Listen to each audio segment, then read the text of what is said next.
Applied physics के इस course में आगे खुशामदीद। और इस मॉड्यूल में जिसका ताल्लुक वेक्टर कैलकुलस से है, उसका प्रीरिक्विजिट जो है वो जो मॉड्यूल इंट्रोडक्शन टू वेक्टर्स और basics of vectors and review, वो इसका प्रीरिक्विजिट है। इससे आगे जो है वो हम इंशाल्लाह ताला जो है वो अ, सीखेंगे। तो वी स्टार्ट विद रिव्यू, जिसमें स्केलर और वेक्टर क्वांटिटीज का रिव्यू करेंगे। स्केलर क्वांटिटी जैसा कि इट हैज ए मैग्नीट्यूड, और मैग्नीट्यूड में एक नंबर और यूनिट होगा। टेम्परेचर की एग्जांपल दी गई थी दैट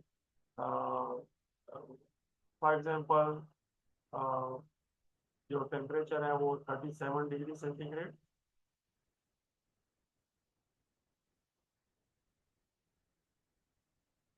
तो इस एग्जांपल में 37 is a number and we have a unit. तो जब हम एक स्केलर क्वांटिटी की बात करेंगे तो हम उसके मैग्नीट्यूड की बात करेंगे, और मैग्नीट्यूड जो है ये रिफ्लेक्ट कर रहा है एक नंबर को। एक नंबर होगा और एक यूनिट होगा। जैसे अगर टाइम की एग्जांपल ले लें, let's say 1 our.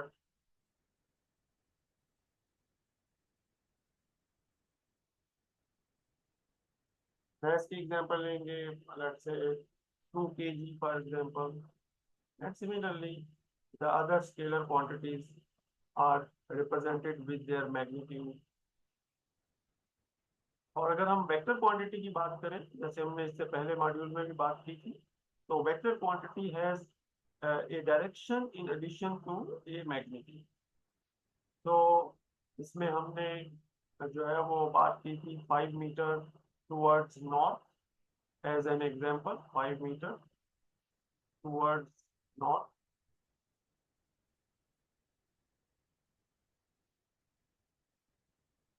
And similarly there are numerous examples of vector quantities, जिसमें कुछ यहाँ लिखे हुए हैं, वेलोसिटी, मोमेंटम एंड फोर्स।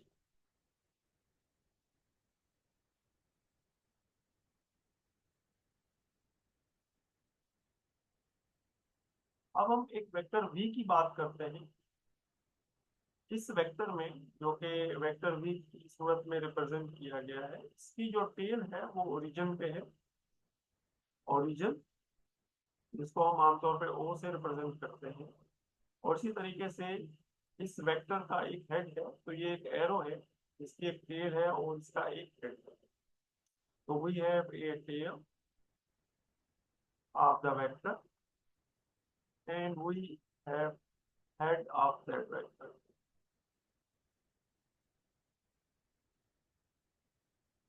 अगर हम इस वेक्टर को एक्स वाई जेड कोऑर्डिनेट्स में रिप्रेजेंट करें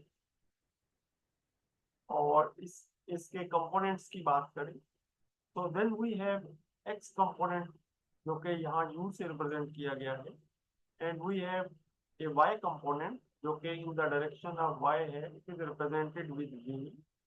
and similarly a component in the direction of Z axis जो कि यहाँ डब्ल्यू से रिप्रेजेंट किया गया है।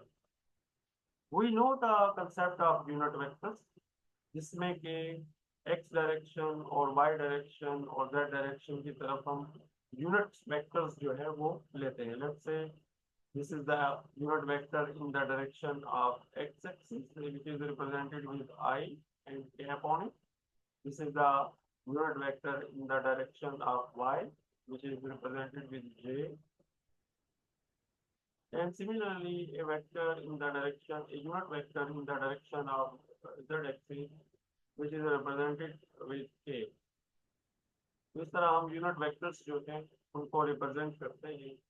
और इन यूनिट वेक्टर्स की मदद से हम v को रिप्रेजेंट कर सकते हैं कि v is a vector which has a x component and x component multiplied with the unit vector, plus it has a y component which is represented here in v with the multiplication with the unit vector j, and similarly the w component, which is small w, multiplied with k which is a unit vector in the direction of zx. So in this way, we can represent a vector graphically as well as analytically uh, in this form when a vector is represented in a Cartesian coordinate system. Remember, this is a three-dimensional Cartesian coordinate system. इससे पहले जो module था उसमें हमने to dimension जो है coordinate system उसकी example जो है वो की.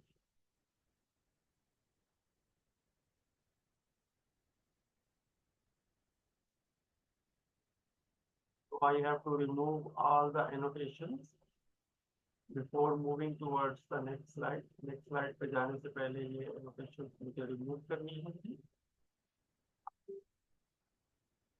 ओके, लास्ट स्लाइड में जो इंफॉर्मेशन दी गई थी वो यहाँ पे प्रेजेंट की गई है. तो a vector v can be represented with the x component of that vector. Similarly, the y component of that vector and the z component of that vector. यहाँ चूंकि बोल्ड में शो किया है तो इसलिए एरो या जो ये जो हेड साइन है ये शो नहीं किए गए. और some books represent vector in a bold form. So this is the x component of the vector v. This is the y component of that vector v. And similarly, this is the z component of that vector. इसको हम एक matrix की मदद से show कर सकते हैं जो कि एक वेक्टर मैट्रिक्स है. अगर आप देखें तो इस मैट्रिक्स में इसके अंदर v वेक्टर को शो किया गया है by using the x, y और z component. ये 3 rows by 1 column की मैट्रिक्स है और इसको हम एक कॉलम वेक्टर या कॉलम मैट्रिक्स भी कह सकते हैं. और वेक्टर की टर्मिनोलॉजी में हम इसको एक वेक्टर या कॉलम मैट्रिक्स जो है उससे शो करते हैं. इसके अलावा एक ट्रांसपोज ऑपरेशन होता है. ट्रांसपोज ऑपरेशन में हम एक कॉलम को एक रो की मदद से रिप्रेजेंट करते हैं. तो इसमें जो है कॉलम वो रोज बन जाते हैं, इसलिए यहाँ पे एक रो है और 3 कॉलम्स जो है वो रिप्रेजेंट. इस मैट्रिक्स की जो डायमेंशन है वो 1/3 है. सेम वेक्टर है, उसकी रिप्रेजेंटेशन है. There are many methods in which we can represent a vector. 2 methods are more common. One method is graphical representation of that vector, जिसके में हम उनको एक ग्राफ में रिप्रेजेंट करते हैं और इसी तरीके से एक जो है वो एनालिटिकली रिप्रेजेंट करते हैं. इसमें हम वेक्टर को उसके कंपोनेंट्स की मदद से शो कर रहे हैं. आई एम श्योर के स्टूडेंट्स ये आपको क्लियर हो गया होगा. इसकी बहुत सारी एग्जांपल्स आने वाली स्लाइड्स में आएंगी. अगर आपको कहीं कोई प्रॉब्लम महसूस हो तो आप उस स्लाइड की रिकॉर्डिंग को दोबारा एक दफ़ा गो थ्रू करें. और इसके अलावा अपने टीचर्स से जो कि आपके टीचर और लैब टीचर उनसे आप मजीद डिस्कस कर सकते हैं अपनी क्यूरीज अपने क्वेश्चंस. अब हम वेक्टर के मैग्नीट्यूड की बात करेंगे. अब इस स्लाइड में वेक्टर का मैग्नीट्यूड जो है उसको रिप्रेजेंट किया गया है. वेक्टर का मैग्नीट्यूड जो है उसको 2 जो लाइंस हैं दोनों तरफ उससे कुछ बुक्स में रिप्रेजेंट किया गया है. तो the by definition is equal to the u square, that means x component square plus the y component square plus the z component square. Remember ये जो है क्योंकि ये हमारा जो वेक्टर है उसका जो ओरिजिन है या जो उसकी टेल है वो ओरिजिन पे है, इसलिए हम इसको इस फार्मूला से कैलकुलेट कर रहे हैं. अगर वेक्टर जो है वो 2 पॉइंट्स की सूरत में दिया गया हो, .1 और .2, जैसे एक वेक्टर है जो कि .1 से .2 की तरफ है. This is a vector which is directed from .1 to .2. उस सूरत में हम एक डिस्टेंस फार्मूला की मदद से इसके एक्स कंपोनेंट, वाई कंपोनेंट और जेड कंपोनेंट मालूम करेंगे। और एक्स कंपोनेंट का स्क्वायर प्लस वाई कंपोनेंट का स्क्वायर प्लस जेड कंपोनेंट का स्क्वायर और उसका फिर स्क्वायर रूट लेंगे। तो ये एनालिटिकली हमारे पास वेक्टर का मैग्नीट्यूड आ है। ग्राफिकली हम वेक्टर को एक स्केल की मदद से इसकी जो हेड और टेल है, इसका जो डायरेक्ट डिस्टेंस है या डिस्प्लेसमेंट जिसको हम कहेंगे, वो मेजर करके कि इसकी मैग्नीट्यूड जो है वो मालूम कर सकते हैं।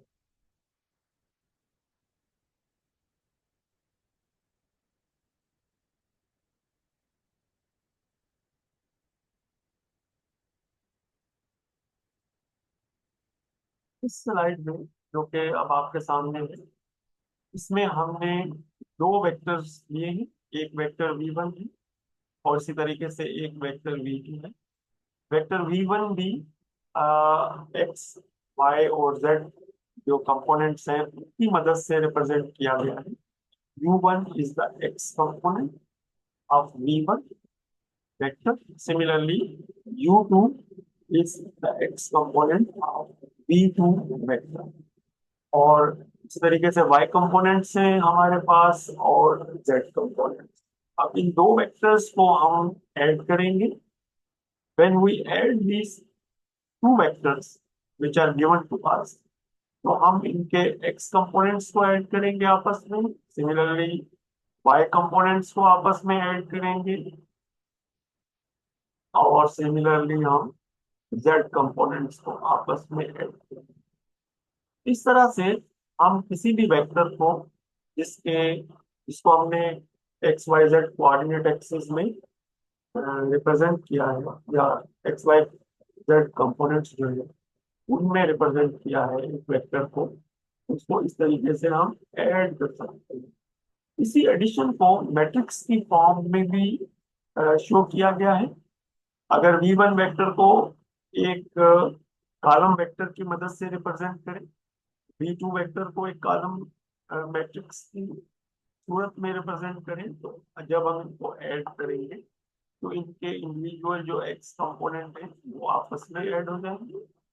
इस तरीके से जो वाई कंपोनेंट्स हैं वो आपस में ऐड हो जाएंगे और हमारे पास जो रिजल्टेंट सम वेक्टर होगा वो हमें जो है वो मिल जाएगा। इस तरीके से हम टू वेक्टर्स को ऐड कर सकते हैं। इसी तरीके से अगर हम किसी स्केलर को किसी वेक्टर के साथ मल्टीप्लाई करेंगे तो इस सूरत में जो एक्स कंपोनेंट है वो इस स्केलर के साथ मल्टीप्लाई होगा, वाई कंपोनेंट मल्टीप्लाई होगा और इस तरीके से जो जेड कंपोनेंट है वो मल्टीप्लाई होगा। इसको भी मैट्रिक्स की सूरत में रिप्रेजेंट कर सकते हैं क्योंकि मैट्रिक्स में थोड़ा कॉम्पैक्ट नोटेशन है और हम थोड़े कम स्पेस में एक ऑर्गेनाइज वे में एक वेक्टर को और उसके जो मल्टीप्लिकेशन का जो ऑपरेशन है उसको हम रिप्रेजेंट कर सकते हैं। तो इस स्लाइड में वेक्टर एडिशन की बात हुई है, इस स्लाइड में वेक्टर मल्टीप्लिकेशन की बात हुई।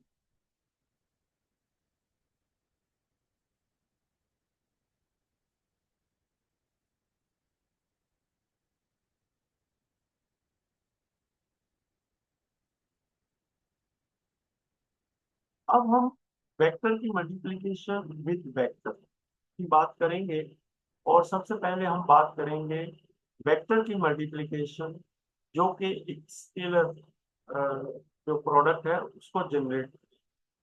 तो इसको बाय डेफिनेशन हम डॉट प्रोडक्ट कहते हैं।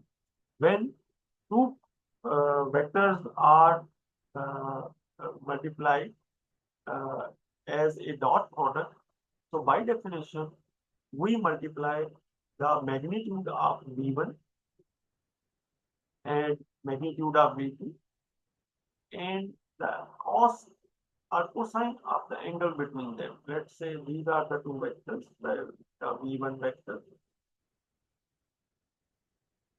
and this is another vector v2 vector.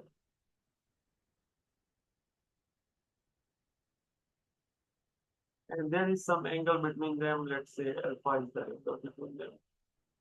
So by using this formula, which is given by definition, we can obtain the dot product, जो कि एक स्केलर क्वांटिटी होगी by using this formula. Cos of the angle between vector v1 and vector v2, that is cos L. अब हम बात करेंगे unit vectors की dot product की. जब हम यूनिट वेक्टर को आपस में डॉट प्रोडक्ट करेंगे तो जो सेम यूनिट वेक्टर है आई डॉट आई, तो सेम यूनिट वेक्टर जो है उनके दरमियान जो एंगल होगा दैट विल बी 0 डिग्रीज. जो एंगल होगा उसका जब हम कोसाइन लेंगे cos of 0 degree that will B 1. हमें पता है कि जब हम cos ऑफ 0 डिग्री जो है एंगल वो लेंगे that will be equal to 1. और ये चूंकि यूनिट वेक्टर है तो इनका जो मैग्नीट्यूड है that is also equal to 1. तो जब हम इनको सॉल्व करेंगे तो for I dot I, for J dot J and for K dot K we get a scalar value of 1. लेकिन जब वेक्टर आपस में 90 डिग्री का एंगल बना रहे होंगे, जैसा कि ये केस है, ये आई जो है ये वेक्टर एक्स एक्सिस के अलांग है, ये एक्स एक्सिस है, ये आई वेक्टर है, लेट्स से ये आई वेक्टर है जो कि एक्स एक्सिस के अलांग है, और ये जो है ये जे वेक्टर है जो कि वाई एक्सिस के अलांग है, और इनके दरमियान एक 90 डिग्री का एंगल बनता है. और 90 डिग्री का कॉस जब हम लेंगे कोसाइन ऑफ 90 डिग्री, तो हम जानते हैं कि कोसाइन ऑफ 90 डिग्री जो है दैट इज इक्वल टू 3. तो जब वेक्टर आपस में 90 डिग्री का एंगल बना रहे होंगे, राइट एंगल पे होंगे एक दूसरे के, तो इस सूरत में उनकी प्रोडक्ट जो है that will be equal to 0 because of the cosine of the angle which is given in the definition of the dot product. इस तरीके से ये इंपॉर्टेंट रिजल्ट्स हैं.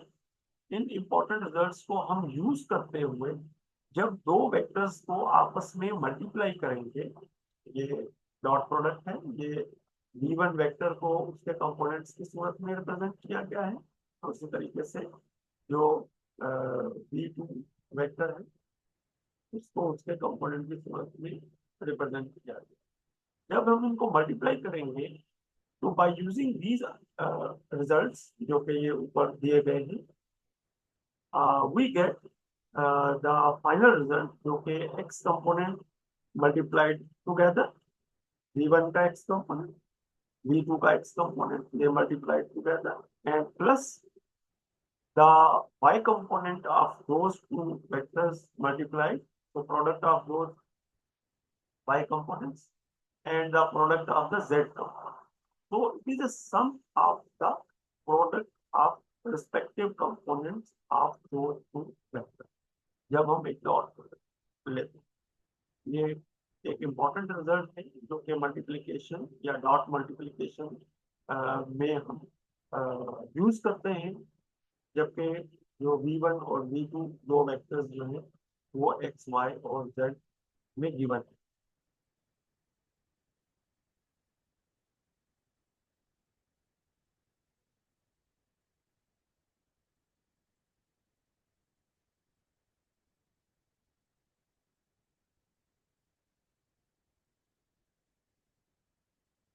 So one important result is we can find a vector magnitude by using a dot product, and in this case the formula which we use is the dot product of two vectors जो कि similar है and taking a square root of them, because as you know the जो अभी हमने इससे पहली slide में पढ़ा है कि जब हम टू वेक्टर्स लेंगे v1 एंड v2 वेक्टर्स और हम उनका डॉट प्रोडक्ट लेंगे, तो उस सूरत में हम उनके जो x कंपोनेंट्स हैं उनको आपस में मल्टीप्लाई करेंगे, और इसी तरीके से उनके जो y कंपोनेंट्स हैं जो कि स्मॉल v1 और स्मॉल v2 में लिखे हुए हैं उनको मल्टीप्लाई करेंगे और इसी तरीके से z कंपोनेंट्स जो है उनको आपस में मल्टीप्लाई करेंगे और इस सूरत में ये एक ही वेक्टर है। तो जब हम v डॉट v करेंगे तो हम इसका जो कंपोनेंट x एक्सिस का है उसको मल्टीप्लाई करेंगे और इसी तरीके से जो इसका y कंपोनेंट है उसको मल्टीप्लाई करेंगे और इसके जो z कंपोनेंट्स हैं उनको आपस में मल्टीप्लाई करेंगे। तो जब मल्टीप्लाई करेंगे तो ये हमारे पास v square plus v square और प्लस w स्क्वायर की सूरत में रिप्रेजेंट करेंगे। फिर हम इसका स्क्वायर रूट ले लेंगे तो ये हमें फार्मूला आ जाएगा। Important result is that we can find the magnitude by using the dot product of the same vector.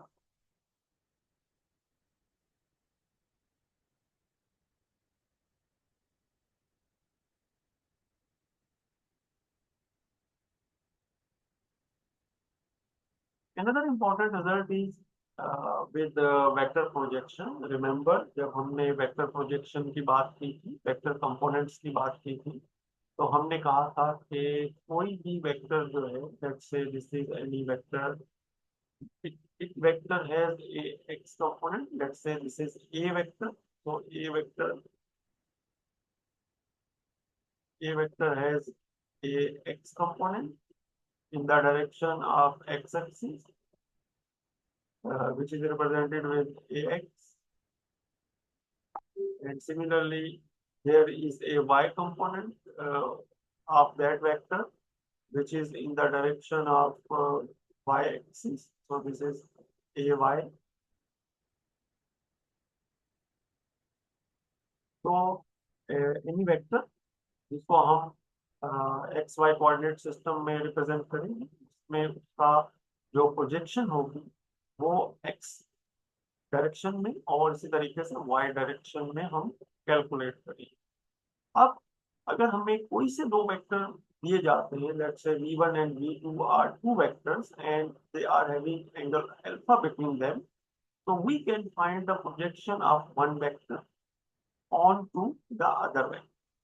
और इसके लिए हमें क्या करना होगा, हमें जो v1 वेक्टर उसका जो हेड है वहां से हम एक लाइन ड्रॉ करेंगे,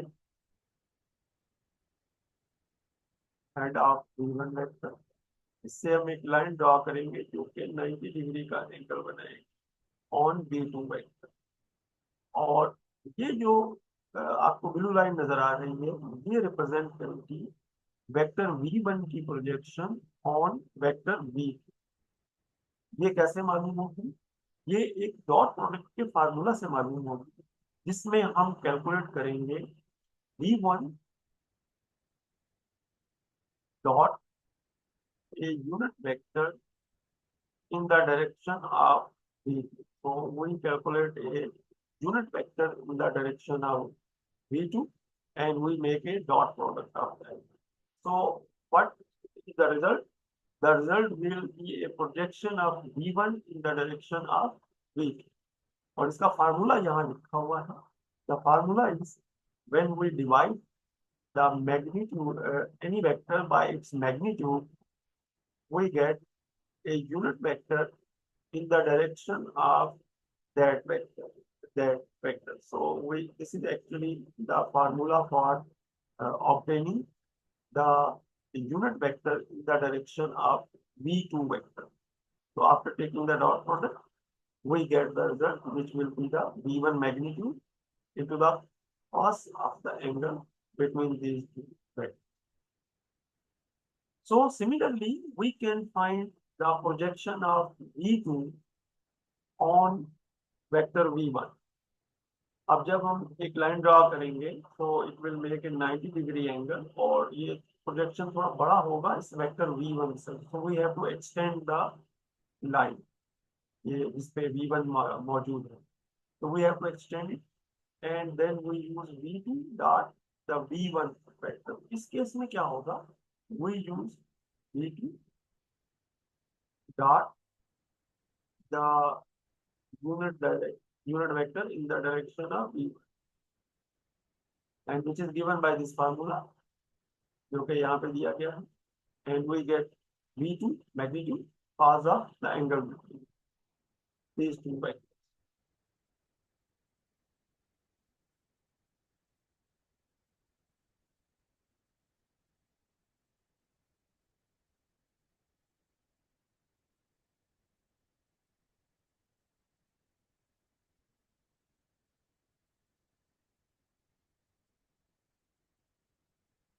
ये कंसेप्ट जो हमने इससे पहली स्लाइड में यूज किया है, यही कंसेप्ट जो है यहाँ पे थोड़ा फॉर्मल वे में बताया गया है कि अगर हम किसी वेक्टर v की डायरेक्शन में एक यूनिट वेक्टर मालूम करना चाहते हैं जो कि ईवी से डिनोट किया गया है, तो this is the vector v, and similarly there is a unit vector in the direction of that a vector with a magnitude of 1, so this is ev vector, और इसके ऊपर हम एक हैट बनाएंगे शो करने के लिए कि ये एक unit vector, because its magnitude is 1. So we can find a unit vector in the direction of a vector by dividing the vector by its magnitude. कि magnitude से डिवाइड कर देंगे तो हमें यूनिट वेक्टर मिल जाएगा। इस चीज को यहाँ पे थोड़ा डेफिनेशन की मदद से भी बताया गया है। जब हम सेम वेक्टर्स को मल्टीप्लाई करते हैं तो वी गेट द मैग्नीट्यूड और the square of the magnitude, और अगर हम किसी वेक्टर को एक ऐसे यूनिट वेक्टर से मल्टीप्लाई करते हैं जो कि उसी की डायरेक्शन में है,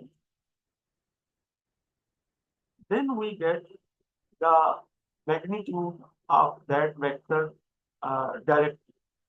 तो और इसी फार्मूले से प्राइमरीली ये वाला फार्मूला जो है ये ड्राइव किया गया है।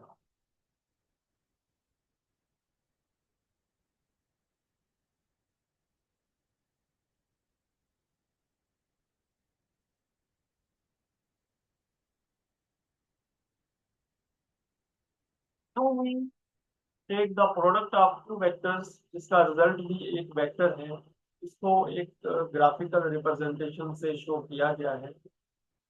Consider we have two vectors, जिसमें हमारे पास एक v1 वेक्टर है और एक हमारे पास v2 वेक्टर है। these two vectors have an angle alpha between them, और ये किसी एक प्लेन के ऊपर मौजूद है। when we take the cross product of these two vectors we get another vector v3 which is at 90 degree to both these primarily vectors. So this vector v3 is a 90 degree, और we use the right hand rule. Right hand rule में क्या होता है, तो v1 vector की तरफ हम अपना जो पाम है या हाथ की जो हथेली है वो रखते हैं, और अपनी जो फिंगर टिप्स हैं यानी जो उंगलियां हैं उनको हम v2 की तरफ लेके जाते हैं, और जो हमारा थंब होता है यानी जो अंगूठा है हमारा, वो राइट हैंड का वो शो करता है what is the direction of this cross product. तो इसका मतलब ये हुआ कि v1 से अगर v2 की तरफ क्रॉस प्रोडक्ट लेंगे तो ये डायरेक्शन अपवर्ड होगी, और अगर v2 का क्रॉस v1 से लेंगे तो फिर ये डायरेक्शन डाउनवर्ड होगी, क्योंकि तो उस सूरत में राइट हैंड जो है उसमें थंब जो है वो नीचे की तरफ पॉइंट कर रहा हो। और अब हम इस v3 वेक्टर की अगर मैग्नीट्यूड की बात करें, जो कि यहाँ पे एक फार्मूला डिफाइन किया गया है कि v3 the magnitude of this vector v3 is defined as the magnitude of vector v1 and multiplied with the magnitude of the vector v2 and multiplied with the sine of the angle between them. And physical interpretation of this magnitude is it represents the area, this area.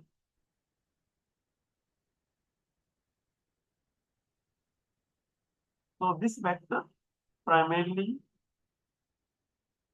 has a magnitude which is equal to the area इन जो कि इन दो vectors की मदद से जो है वो यहाँ पे मैंने शो किया है।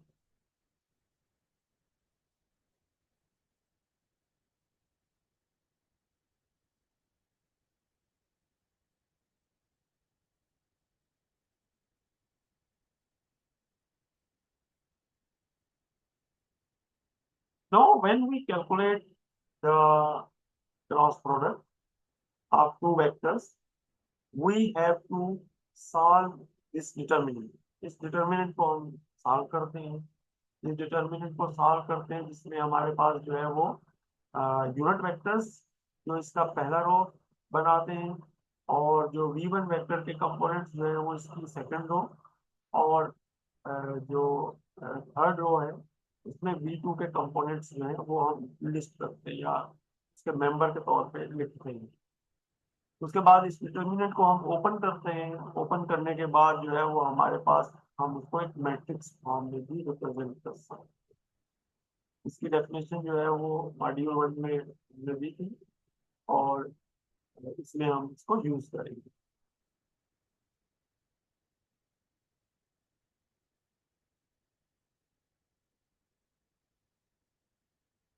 No, this is the example number 1, जिसके अंदर हमें एक एरिया कैलकुलेट करना है एक ट्राइंगल का, जो कि गिवन पॉइंट्स जो है उसकी मदद से बनती है. ग्राफिकली जो है, अगर हम इस फिगर को देखें तो इसमें हमारे पास 3 पॉइंट्स है, P1, P2 and P3. P1 is origin यानी 0, 0, 0 है. P2 इज, जैसा कि नजर आ रहा है कि ये एक्स एक्सिस का कंपोनेंट इसका 1 है, बाकी दोनों कंपोनेंट y और z 0 है, तो ये एक्स एक्सिस के अलावा है. इस तरीके से P3 जो है, अगर आप देखें तो इसमें x और y कंपोनेंट है और z कंपोनेंट इसमें नहीं है, तो ये 0.5 और 1. हम इसको ग्राफ पे भी रिप्रेजेंट कर सकते हैं, लेकिन यहाँ एक सिंपल फिगर की सूरत में रिप्रेजेंट किया गया है. इसमें ये 3 पॉइंट्स जो है वो दिए गए हैं. The surface or the area defined by the triangle P1, P2, P3. ये जो ट्राइंगल P1, P2 और P3 बन रही है,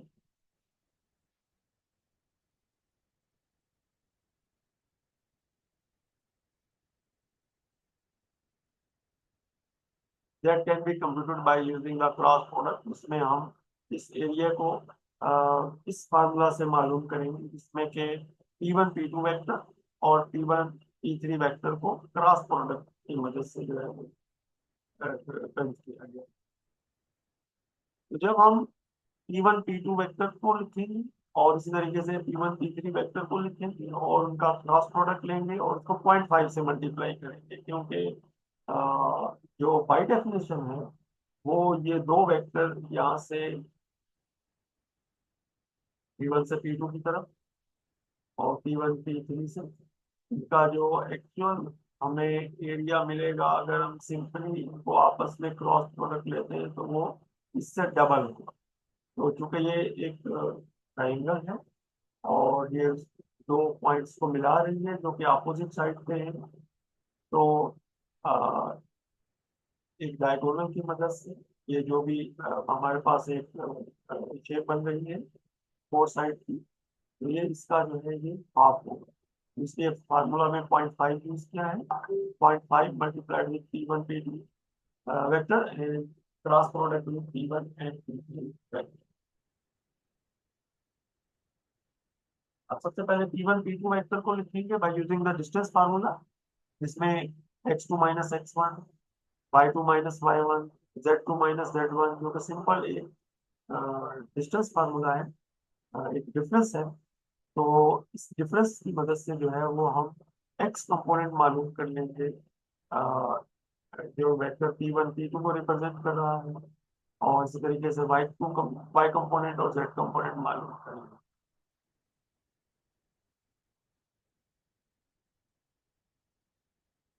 तो P1 की जगह पे हम यहाँ पे 0, 0 और 0 लिखेंगे, और P2 के जो कंपोनेंट है वो हम यहाँ पे 1 और 0 और 0 लिखेंगे. जब हम इनको सब्ट्रैक्ट करेंगे तो ये तो 0 आपस में कैंसल आउट हो जाएंगे, तो हमारे पास सिर्फ और सिर्फ एक्स कंपोनेंट बचेगा, जो कि हमने यहाँ पे लिख दिया, यहाँ पे स्लाइड में लिख दिया गया है, और 1 तो लिखा नहीं जाता, लिहाजा वो ऐसे ही लिख दिया है. तो P1, P2 vector is a unit vector. इत्तेफाक की बात है कि जो गिवन है उसके मुताबिक ये गिवन वेक्टर है। जब हम P1 और P3 को इसी तरीके से कैलकुलेट करेंगे, जिसमें P3 के जो कोऑर्डिनेट्स हैं वो यूज होंगे 0.5 और 1। ठीक है, तो यहाँ पे हम 0.5 लिखेंगे और यहाँ पे 1 लिखेंगे। तो इस तरीके से बाकी वही जो रीजन के कंपोनेंट लिखेंगे, so we get 0.5 I plus j। Okay, जब हम इनको फार्मूला में पुट करेंगे तो जो क्रॉस प्रोडक्ट होगी, उस क्रॉस प्रोडक्ट का रिजल्ट जो है वो हमारे पास 0.5 k होगा जब हम इसकी क्रॉस प्रोडक्ट करेंगे। तो जब इसका मैग्नीट्यूड लेंगे हम, magnitude we know that the formula is formula of the magnitude. So we apply that formula and we get the result 0.5. For any given vector, we can find the magnitude of that vector.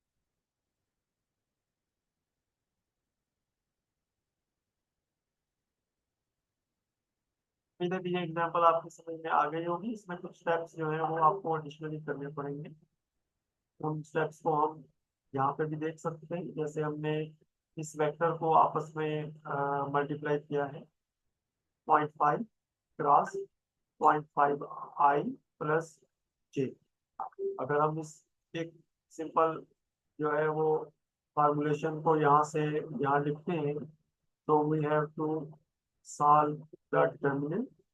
इसका जो पहला जो रो है वो vector आई जे के होगा।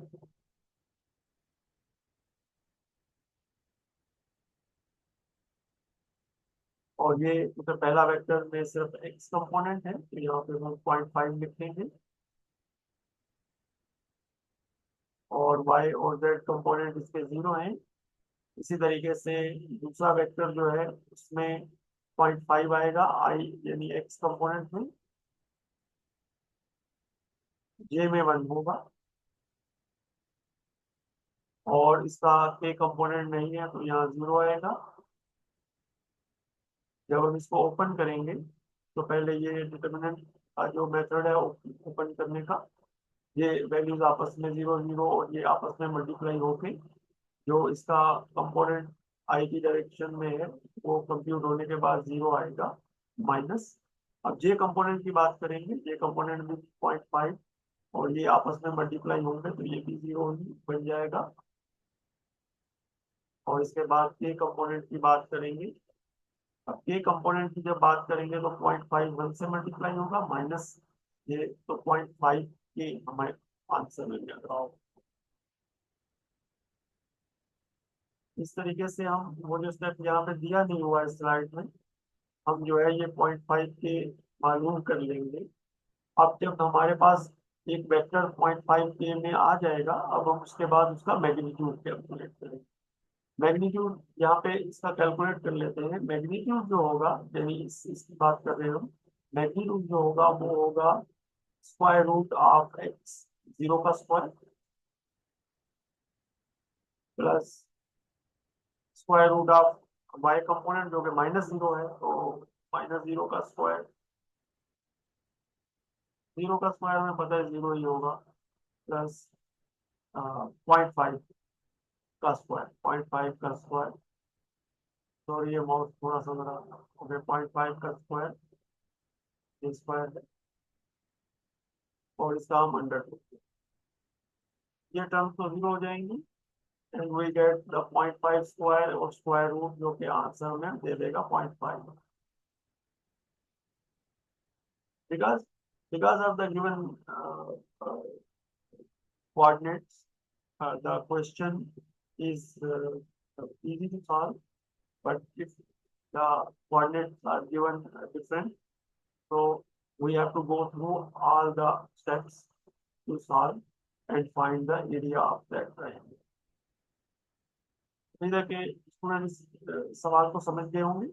इसमें जो कुछ स्टेप्स दिए नहीं गए वो मैंने यहाँ पे शो कर दिए हैं, ताकि आप इसको जरा इजीली प्रैक्टिस कर सकें इस क्वेश्चन को, और इससे मिलते जुलते सवाल जो हैं उनको भी आप एड्रेस कर सकें। अब हम स्केलर ट्रिपल प्रोडक्ट की बात करेंगे। और स्केलर ट्रिपल प्रोडक्ट जो है उसमें हम बात करेंगे एक क्रॉस प्रोडक्ट की। और ये क्रॉस प्रोडक्ट जो है ये एक वेक्टर की सूरत में अपीयर होगी। और फिर हम उन दो वेक्टर की डॉट प्रोडक्ट की बात करेंगे। जब हम, क्योंकि ये डॉट प्रोडक्ट होगी, dot product of two vectors, तो इसका रिजल्ट एक स्केलर वैल्यू होगा।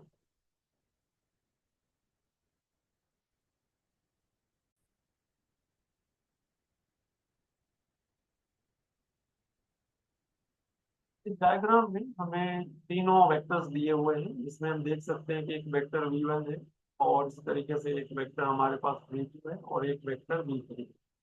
तो जब हम v2 और v3 दोनों प्रोडक्ट का क्रॉस लेंगे, जब हम इन दोनों प्रोडक्ट का क्रॉस लेंगे, then we get another product और अनदर वेक्टर।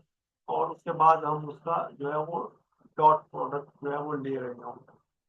अब इन थोड़ा सा इस जो एग्जांपल में जो दिया गया है, इसमें जो है वो अ, ये वाला जो फार्मूला है उसके बजाय वेक्टर्स की जो तरतीब है वो तब्दील कर दी गई है। तो we just assume that it is the same, the formulation is the same, kind of. So when we take the cross product of two vectors, we get another vector which is perpendicular to those two vectors।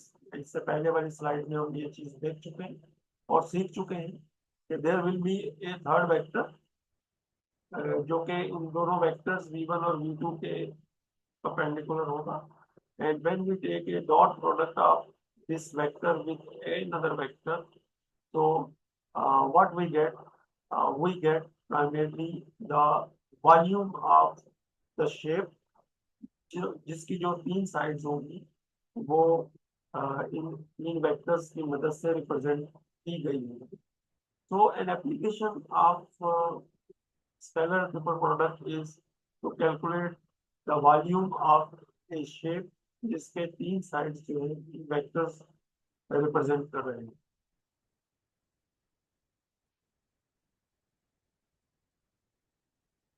As you can see, आप देख सकते हैं कि determinant को solve करना है, जो कि सिंपली इससे पहले एक स्लाइड पहले हमने इसको देखा था कि कैसे सॉल्व करते हैं determinant. Now in this example, जो कि हमारे इस स्लाइड में मौजूद है, हमारे पास एक पिरामिड है और उस पिरामिड का हमने वॉल्यूम मालूम करना है। जबकि हमें तीन पॉइंट्स जो है वो दिए गए हैं, और 4 पॉइंट्स दिए गए हैं। 3 पॉइंट्स इसका बेस है और एक पॉइंट जो है वो इसकी हाइट को रिप्रेजेंट कर रहा है।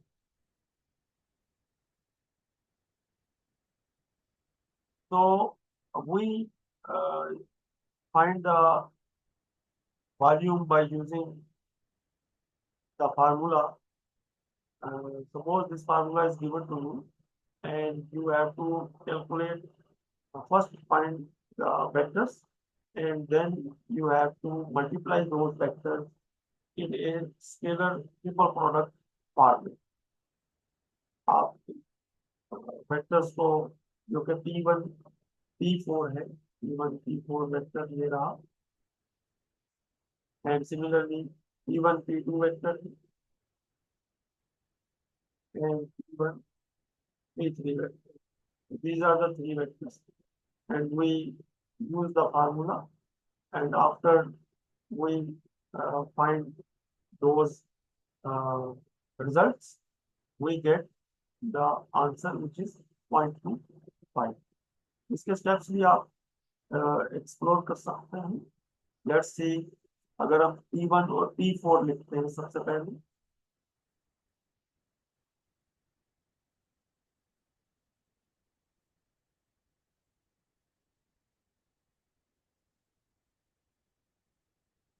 तो P4 is given with its x component, जो कि 0.5 है, and P1 has its x component 0, so 0.5, जो कि 4 का x कंपोनेंट है, -0, जो कि P1 का x कंपोनेंट है, This is the component in the direction of x-axis plus, again, now we consider the y component, which is 0.5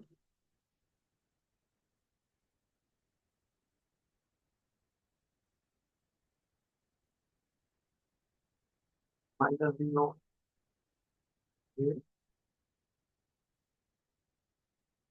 and plus the z component, which is 1 minus the z component.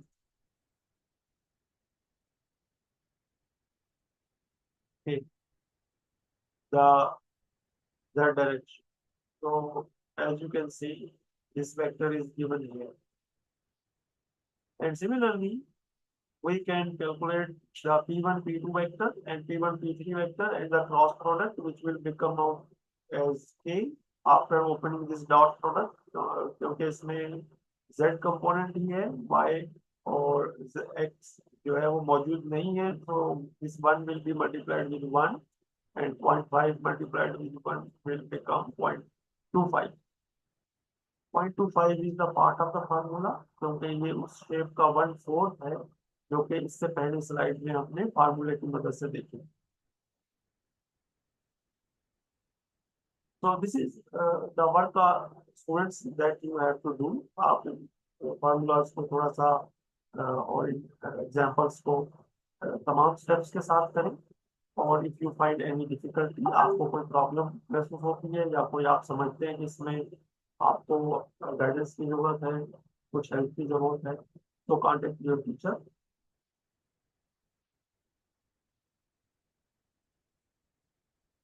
Now we are moving towards the vector derivation, derivative of a vector, and also the integration of the vector.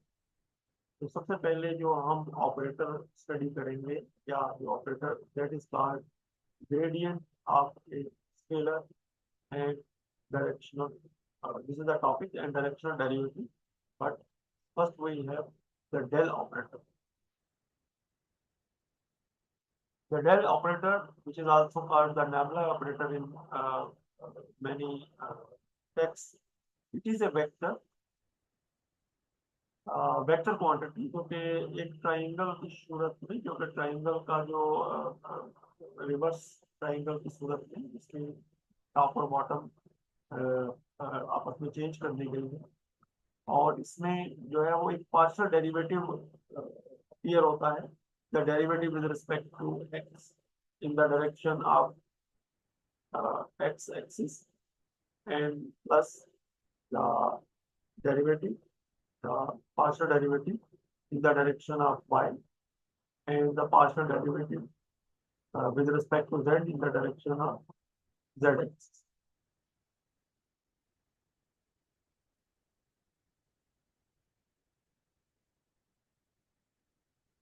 So first we define the gradient of a scalar variable or scalar field, जिसमें हमारे पास जो है वो scalar quantities जो है या quantity मौजूद है या स्केलर फंक्शन मौजूद है. तो when we multiply this scalar field with this vector, it converts this scalar field into a vector field. तो इसका रिजल्ट जो है वो एक वेक्टर फील्ड हो जाएगा. तो ये डेल ऑपरेटर है. डेल ऑपरेटर के साथ जब हम एक स्केलर को मल्टीप्लाई करेंगे, तो दैट स्केलर फंक्शन या scalar variable will be partially derivative with respect to x, y, and z along the direction of x-axis, y-axis, and z-axis. तो ये इसका फार्मूला है.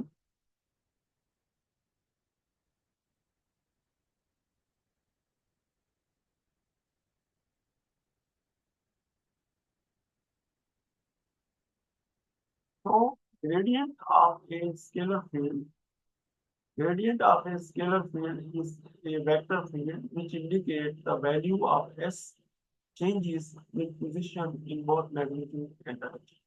So the change in the field with respect to the direction.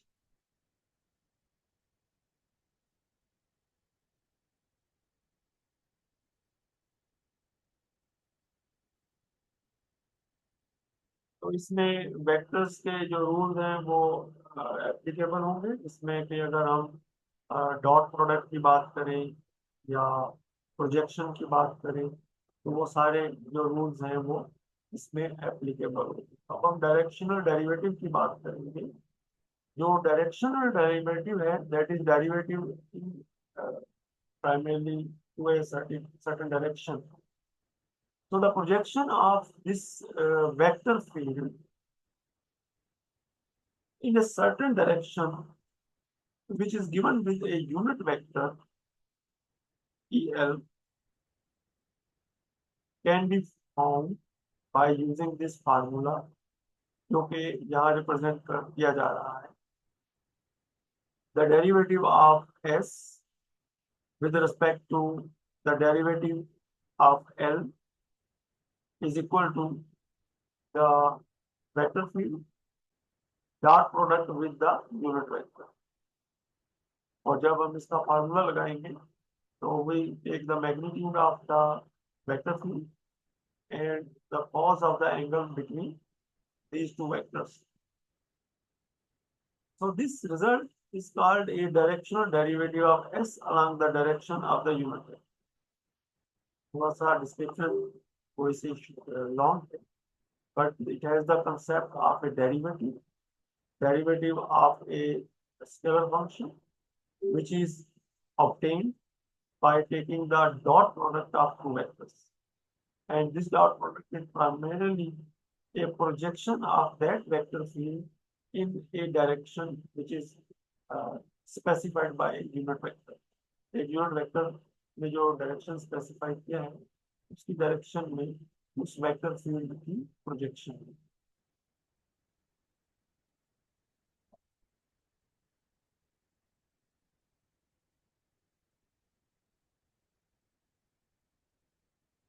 This is shown graphically ताकि हम इसको थोड़ा visualise भी करें.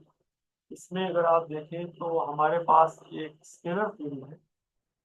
ये स्केलर फील्ड एक ऐसी सरफेस या वॉल्यूम की सूरत में है जिसको हमने रिप्रेजेंट किया है एस के साथ. इसमें एक्स वाई और जेड कोऑर्डिनेट्स है तो कोऑर्डिनेट सिस्टम पे रिप्रेजेंट किया गया है. तो यहाँ पे जब हम इस स्केलर फील्ड को एक वेक्टर फील्ड में कन्वर्ट करेंगे तो वी गेट एक पर्टिकुलर वेक्टर जो कि एक स्केलर फील्ड को एक वेक्टर फील्ड में कन्वर्ट करें. Then we have any direction इसमें हमारे पास एक यूनिट वेक्टर दिया हुआ है. If we take the projection of this vector field in the direction of this unit vector जो कि यहाँ ई की सूरत में दिया गया है by using the formula of the dot product. This by definition is called the derivative of or the directional derivative of that scalar field in particular direction. यानी इस particular direction में इस scalar field में क्या changes आ रहे हैं. So those changes are primarily reflected by this derivative.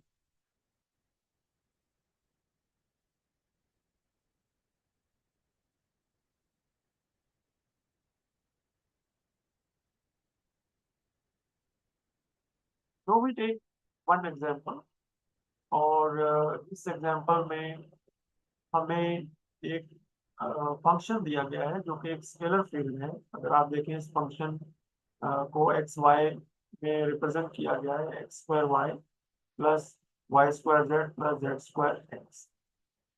We have to find the gradient of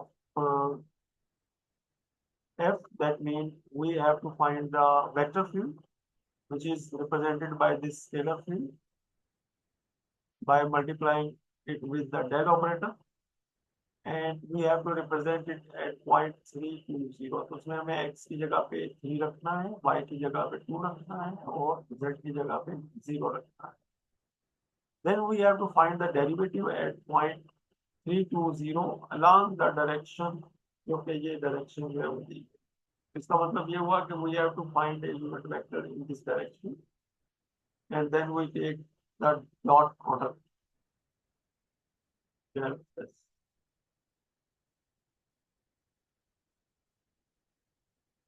Dot. And here we have to take the dot product to make this scalar field a vector field.